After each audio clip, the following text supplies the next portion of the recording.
T'as la pression, c'est le premier, hein? Non, ça va. Non, ça va. Voilà, par contre, t'as caché ton regard. Je dois cacher mon regard. Non, mais de toute façon, on le sait.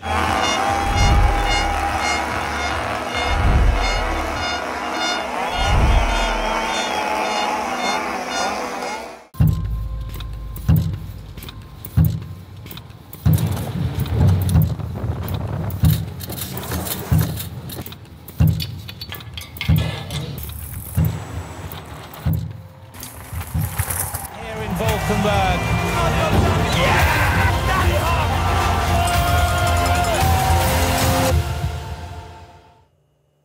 Hello et bienvenue à tous sur Full Attack. On est réunis pour ce premier débrief de l'année.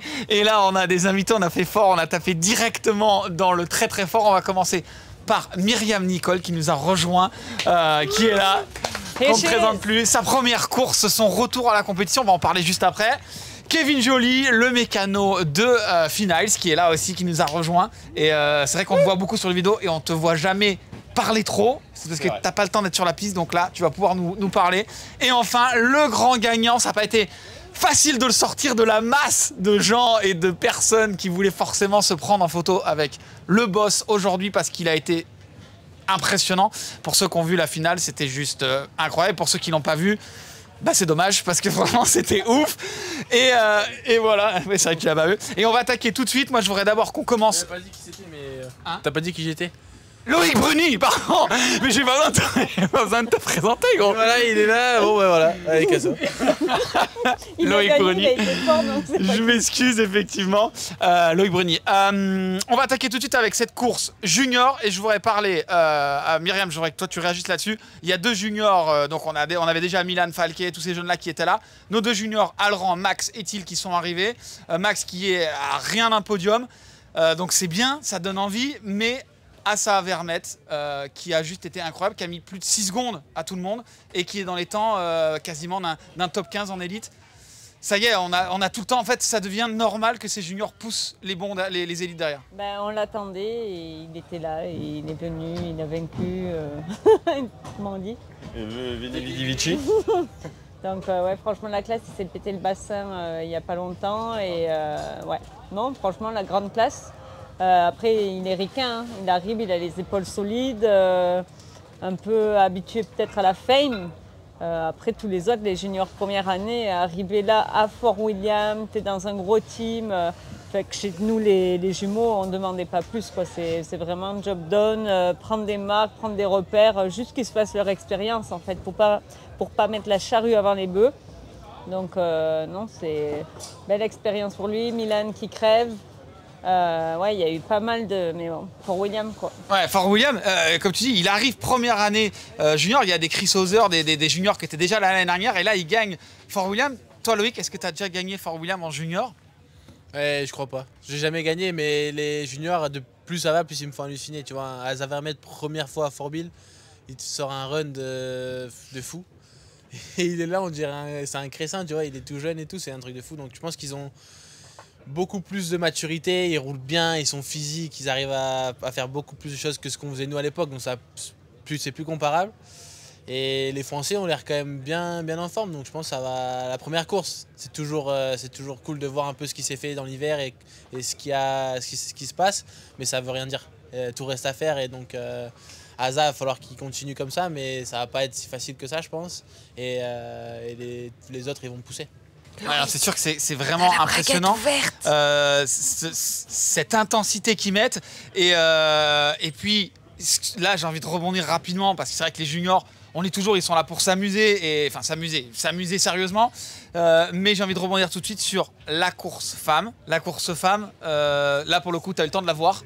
Je l'ai vu. Et je veux dire, la qualif déjà, c'était 10 secondes. On a vu qu'il y avait quasiment 18 femmes qui pouvaient rentrer dans le top 10. Ouais. Donc ça, c'était incroyable. Et là, sur les 10 dernières, il y en avait un paquet qu'on aurait pu mettre sur le podium. Finalement, ça s'est joué 4 minutes 48, 4 minutes 45, pardon. Un petit peu moins, en 5 dixièmes d'écart. C'est incroyable ça maintenant. Ouais, c'est dingue. Avant, c'est vrai qu'il y avait plusieurs pilotes qui se détachaient vraiment du groupe. Et là, il y a une masse de girls qui roulent fort, qui s'entraînent fort. Après, je pense qu'elles sont beaucoup inspirées par justement ce lead qu'il y a eu par Pompon, par Cam, par Vali et par d'autres avant. elles ont bossé. Aujourd'hui, il y a tout le monde qui bosse. C'est assez impressionnant et de les voir comme ça se tirer la bourre, c'est top pour la discipline et ça pousse tout le monde à vraiment, ça pousse tout le monde vers le haut. Donc c'est chouette à voir et ouais, ça fait plaisir et franchement, elles mettent du gaz de ouf.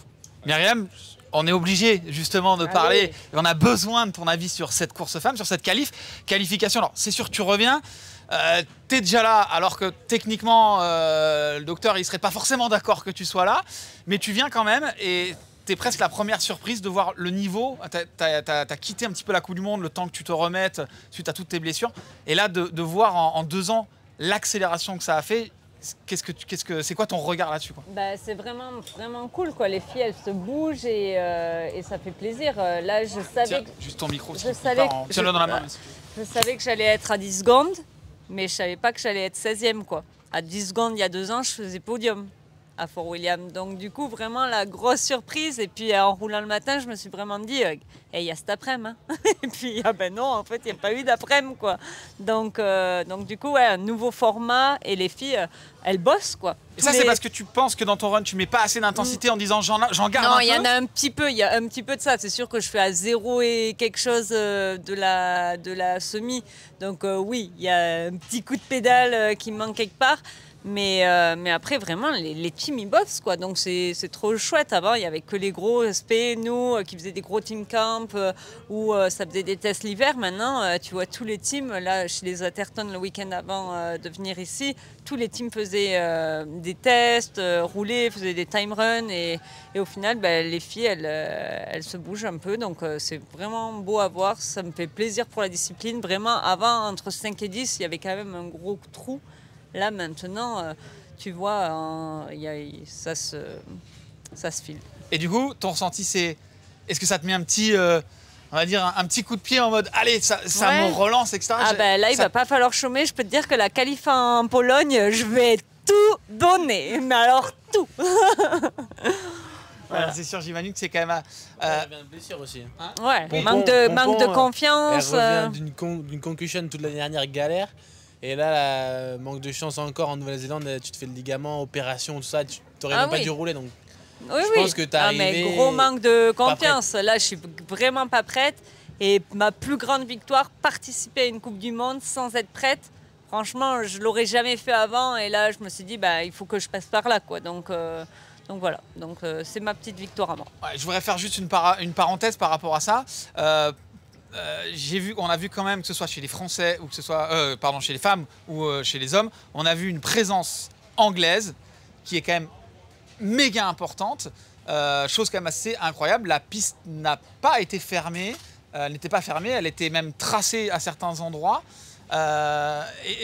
Est-ce que le fait d'avoir la piste avant, ça peut nous permettre de s'entraîner, ou est-ce que finalement on doit laisser les pistes ouvertes comme ça? Qu'est-ce que tu en penses, toi, ça là-dessus? Je te vois que tu me fais des grands signes pour ça. Non, mais me lance pas sur le sujet. Moi, je trouve que c'est un petit peu dommage qu'il ait laissé ouverte aussi longtemps. Ils ont même tracé la piste en la laissant ouverte. Donc, il y a des mecs qui roulaient clairement le tracé de la World Cup. C'est ça le pire, c'est que ce soit tracé presque. Du coup, il y a un avantage réel. Tu vois, les mecs qui roulent, ils ont des runs en plus, sachant que c'est une misère pour faire des runs ici. Tu fais la queue toute la journée et tout. Je trouve pas ça top. C'est pas super équitable. C'est forcément un petit avantage pour les Anglais parce qu'ils sont plus facilement proches d'ici. Mais la victoire de la journée, tu sais ce que c'est que le top 5 des mecs, les filles, je sais pas. Il n'y en a pas un qui est venu limer à l'avance, donc ça veut tout et rien dire. Je pense que c'est quand même un petit avantage, mais quand tu y es, quoi. Ouais, donc c'est ça, il y a l'ambiance de la course, etc. C'est juste cette parenthèse, justement, on disait que tout le nous, monde bosse. les Français, on a 2 Coupes du Monde en France. Bon, Loudanviel, on peut y rouler. Mais les G, on peut pas y rouler, puisque la forme de la station fait qu'on peut pas y rouler dedans. Mais là, c'était bien, ils fermaient le 20 avril, comme ce qui était prévu, ce que l'organisation a annoncé, mais c'est juste qu'ils n'ont pas tenu le truc. Donc on s'est tous un peu sentis rouler. Parce que voilà, il devait faire. On le voit peut-être pas dans le top 5, mais c'est vrai que si on regarde un petit peu plus loin, où ça devient normalement beaucoup plus serré, hein, c'est vrai qu'il y a ce top 5, top 10 qui est devant, mais si on regarde rapidement de la 7e place à la 15e, 17e place, il y a quand même une recrudescence effectivement en anglais. Donc c'est pour ça que je voulais faire la parenthèse et avoir votre avis là-dessus, qui me paraissait. Pas trop. On aimerait qu'il y ait une règle. C'est un problème. Clairement, à l'heure d'aujourd'hui, c'est n'importe quoi. Il y a des pistes qui restent ouvertes jusqu'à la veille avant la course.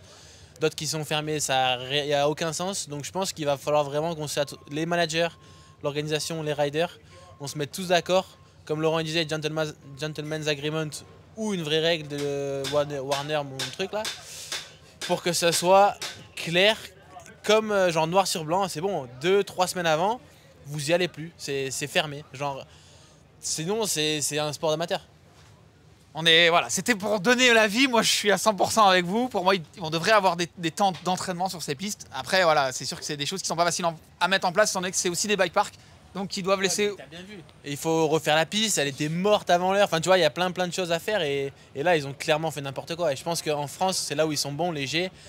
C'est un peu des mecs corps, tu vois, genre ceux qui shape, ils disent non, on shape, on fait nickel. Il y a pas un gars qui roule. Et au moins, les gens qui vont la découvrir, ils vont être refaits, tu vois. Et ça, c'est pas le cas ici. Donc c'est clair, c'est un bike park, tout ça. Ici, il n'y a qu'une ou deux pistes, donc c'est pas pareil. Mais dans le futur, c'est un truc qu'il va falloir mettre à plat. Tu vois, en MotoGP, ils font tous des tests. C'est limité, c'est cadré sur telle piste. Nous, c'est n'importe quoi. Il y en a qui ont roulé tout le circuit avant même que ça commence, tu vois. Et nous, tu vois, on le fait de temps en temps. Tu vois, je suis allé à Ludanviel en janvier. Et du coup, tu t'es un peu obligé quelque part. Bah, c'était ouvert. Je me suis dit, bah, je vais y aller. Tout le monde y va. Et tu vas, bah, tu ponces la piste comme un connard. Et t'arrives presque à la course, t'as besoin de rien faire, t'as toutes tes lignes, tous tes réglages. Et je trouve pas ça normal. Donc c'est cool d'un côté parce que Ludanviel, qui est une piste fraîche, a besoin un peu d'évoluer. Mais à part ça, non, pas besoin. On va passer maintenant sur cette course homme. Cette course homme qui était incroyablement serrée du début à la fin.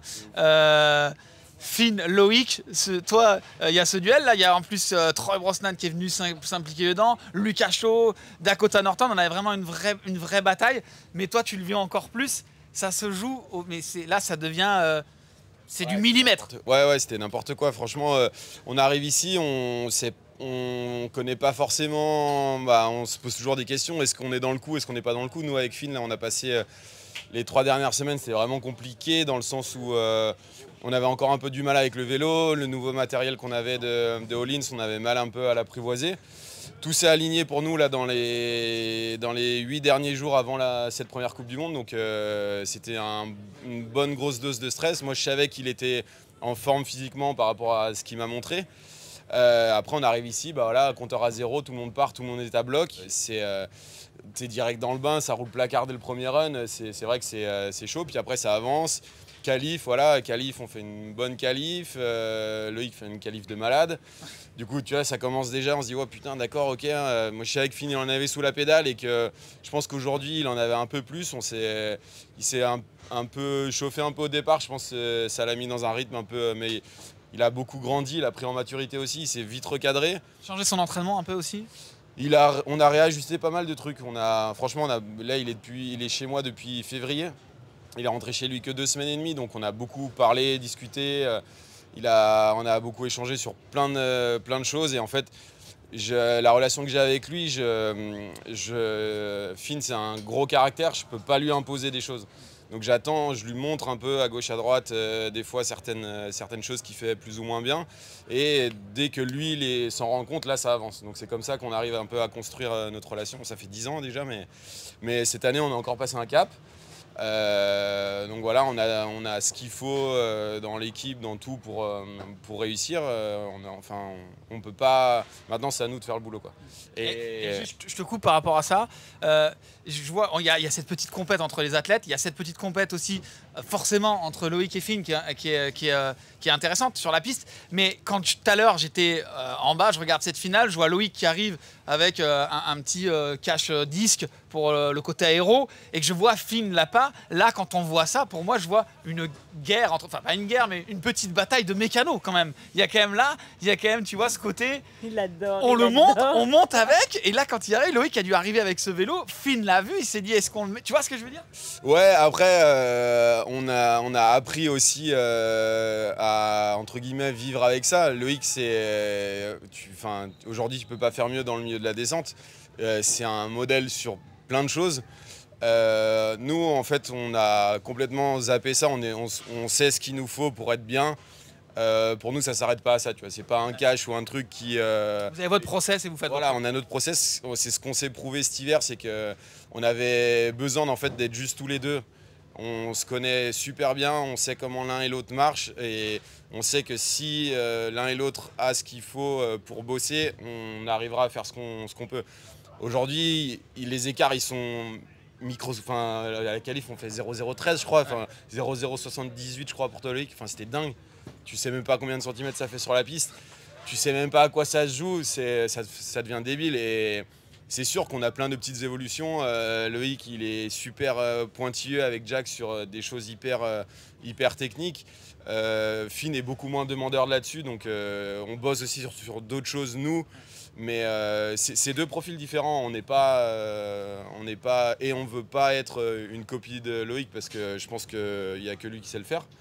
Parce qu'il pose ce qu'il faut quand il faut. Ça, c'est quelque chose qu'il faut savoir faire. Nous, on est complètement sortis de ça. On veut pas être une copie de ce binôme qui marche de ouf entre Jack et Loïc. On veut juste être nous et arriver à faire les choses selon nous, comme nous. Pour le challenger. Voilà, pour le challenger. Puis on voit que voilà, on commence là, ça commence bien. On commence à se, mais c'est bien. Et ça nous tire par le haut. Enfin, je veux dire, c'est ce qu'il nous faut nous pour nous tirer vers le haut, c'est d'avoir des exemples comme lui à côté de nous en permanence. Ça nous permet de toujours se remettre en question. Il n'y a pas d'énergie négative qui se crée de ça. Complètement pas. Non, franchement, je pense que c'est une erreur pour nous si à chaque fois on prend comme référence Loïc parce que c'est Loïc, Jack, c'est un process qui marche de ouf depuis des années et je pense que ce serait une erreur pour nous de vouloir copier ça parce qu'on n'est pas ces deux personnes-là, quoi. On va revenir sur la course.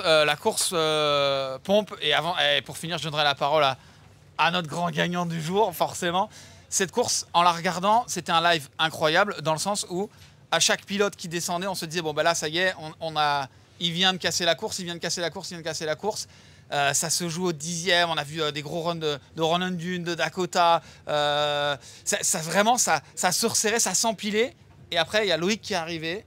Et là, ça a été presque un calme, quoi. Quand on a vu cet inter... Ouais, c'était pas péter l'ambiance, mais... Bouche bée, tu l'as bien dit. Hein, on n'avait plus de mots. Moi, j'avais Momo à côté de moi. On était tous les deux en train de regarder la course, et on s'est regardé genre, bah là, il n'y a personne qui c'est mort, il est au-dessus. Parce que c'est la première fois où vraiment je suis impressionnée par ton pilotage. Première fois. Non, mais d'habitude tu vas vite, mais ça se voit pas. Ça se voit pas. Là, ça se voyait, quoi. D'habitude, tu es tellement propre que tu vas vite et c'est pas un Greenland, c'est pas un Goldstone, c'est Loïc, il est posé, il va vite, point. Mais là, c'était Loïc, il est posé et ça se voit, quoi. Enfin, j'essayais de lui décrire. C'est un truc de ouf. Non, mais c'est un truc de malade. J'essayais de lui décrire la course, il a pas vu. Je lui dis, bah là, il prenait de la vitesse et ça se voyait, quoi. C'était hallucinant. Donc, ouais. Gagner Fort William, c'était jamais quoi. Arrivé quand même, c'est quand même un truc incroyable. Ouais, c'est dingo. Non, franchement, tout le monde est trop content. C'était trop bien à voir. Et justement, je voudrais donner justement ce dernier mot à toi, Loïc, qui nous a fait... Je disais justement le fait que l'année dernière, on avait 2 runs finales dans la journée. Il n'y avait plus ces runs légendaires. Là, de revenir à une seule finale, c'est un run où on est à 120%. On va revoir des nouveaux runs légendaires pour moi. Celui-là, là, pour le moment, on vient de le vivre et on a encore les émotions. Quand on va le regarder dans une semaine, je pense qu'il y aura ce côté en disant il a réglé la course, il a atomisé la course. Raconte-nous ton run, comment ça s'est passé dans ce truc. Surtout, c'est une piste, t'as perfait partout dans le monde, finalement, sauf ici. Ben écoute, ouais, c'était la seule piste. Enfin, il y a Val d'Isole aussi qui est quand même difficile pour moi, mais Fortville et Val d'Isole, c'est les deux vraiment difficiles, tu vois, qui sont terriblement durs techniquement, physiquement, pour le vélo, pour tout. Donc, j'ai pas de super souvenirs ici, tu vois. Je me suis cassé la clavette, je me suis mis des cabanes d'anthologie aussi, tu vois. Donc, j'ai jamais réussi à trouver vraiment le mindset et la vitesse, le pilotage qu'il fallait. Et en fait, ce week-end, ça se passait bien, tu vois. Tout le monde dans l'équipe, on roulait tous bien. Pas trop de crevaisons, pas trop de soucis. Et ça a déroulé. Le beau temps, je pense, il a fait un peu aussi, tu vois, quand même, malheureusement. Enfin, je pense être meilleur avec la pluie et tout, mais le beau temps m'a quand même mis dans les bonnes conditions. Et derrière, tu vois, en qualif, c'était sec. Et je sais pas, j'avais l'impression que j'ai rien fait de spécial, tu vois. Et j'étais à 3 secondes devant, je fais oh, stylé. Surtout, on te voit arriver dans la qualif, tu mets même pas un rond de pédale à l'arrivée, là-bas en bas. Genre, je pousse pas. Et là, tout le monde était là, -3, 3 secondes de moins, on fait what? Genre, il est facile. Non, mais c'était juste que, je sais pas, je pense j'ai trouvé un peu le flow avant les autres, peut-être. Et en fait, ils se sont tous excités à la semi. Et la piste était plus dure aussi, tu vois, mouillée, ça roulait moins bien, c'était un peu plus défoncé. Et par contre, moi là, j'ai pas réussi à rempiler, donc j'étais un peu déçu de ma demi. C'était serré, tu vois, fille, on était tous en même pas un dixième, donc c'était n'importe quoi, comme disait Kebab. Heureusement qu'on avait le protège-disque aujourd'hui. Je vais aller voir l'UCI direct. Non, et tu vois, aujourd'hui, c'était sec. Et ce matin, premier run mouillé. Deuxième run, ça séchait. Je me dis, putain, c'est quand même vraiment cool quand c'est sec.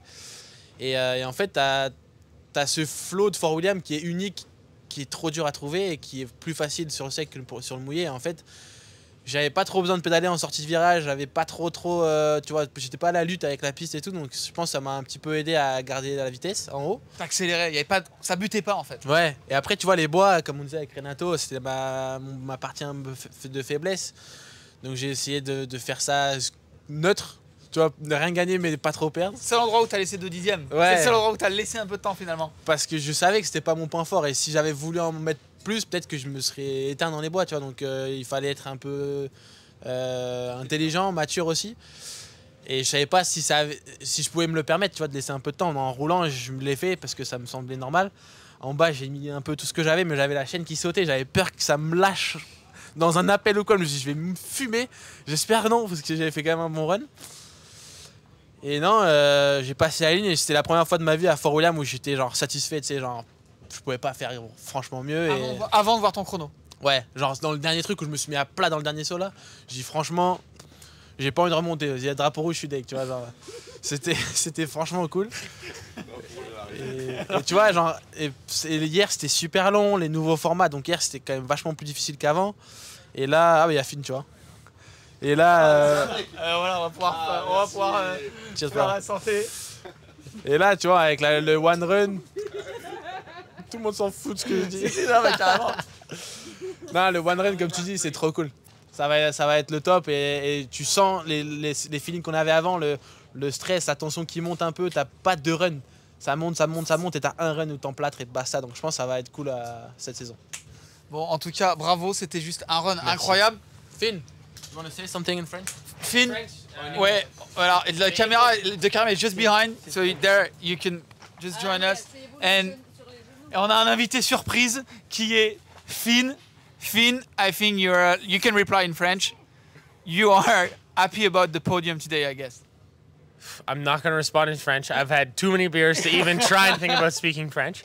But yeah, I'm happy with today. It's I really wanted 1-2 when I crossed the finish line. I was like, for sure we're 1-2 because Loic being 1.8 ahead, I was like, nobody's touching that.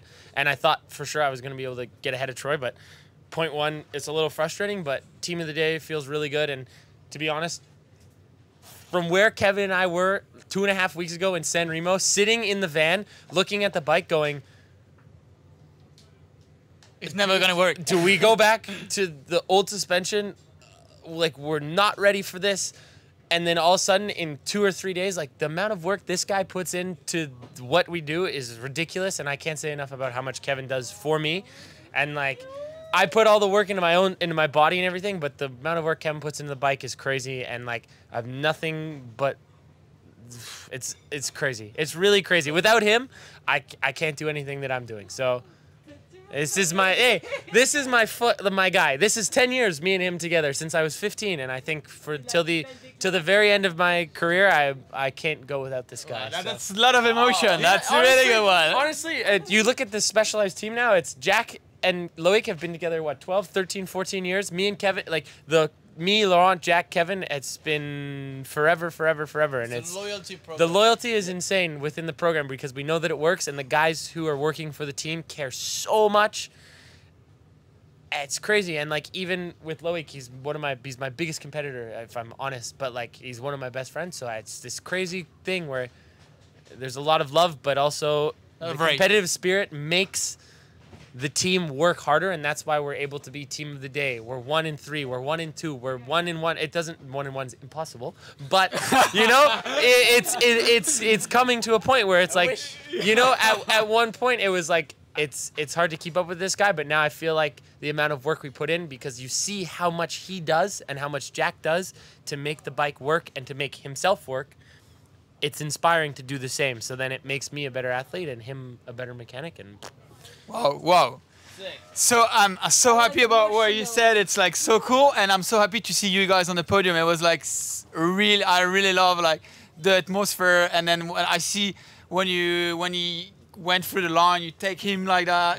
Yeah. There's always good vibes, and it's what I like. So it's really cool. Go like carry on like this. It's just perfect. You have to, and like you know, there's animosity in racing and everything, and like I can be fucking pissed off because he beat me today, but like at the end of the day, if he performs better than me, I just have to do better for myself. It's not like I have to do better to beat Loic. I just have to do better to make myself faster. And like, he's the fucking man of the last 10 years on the circuit, you know? You know the difference between you and him? He's 5 years older than me. No, he's French. He is French. Ouais, anyway, thank you so much, Finn. Merci à vous de nous avoir suivis toute cette semaine. Merci à l'été suisse et à toute l'équipe de Madison de nous avoir reçus ici sur Fort William. On se retrouve en Pologne pour la nouvelle manche, la surprise. On attend tous de voir à quoi ça va ressembler. Vous avez déjà vu un peu à quoi ça ressemblait? Il paraît que ça vient juste de... C'est assez neuf en plus. Ouais, on a vu quelques photos. Ça me fait penser un peu à du Maribor ou je sais pas, on va voir. Moi, j'aime bien arriver là-bas, voir de mes propres yeux, voir comment ça va un peu se passer. Mais c'est cool d'avoir une nouvelle venue, ça fait plaisir. Je pense qu'au moins là, ça remet un peu les compteurs à zéro sur tous ceux qui ont pu limer les pistes et tout avant. Et on va voir, je pense qu'on sera prêt et on va voir. Bon, bah, on a hâte. Merci à vous, merci à Yo qui est toujours là et qui me supporte toujours. Ciao, ciao, bye, la bise, bye bye bye. Au revoir. Au revoir.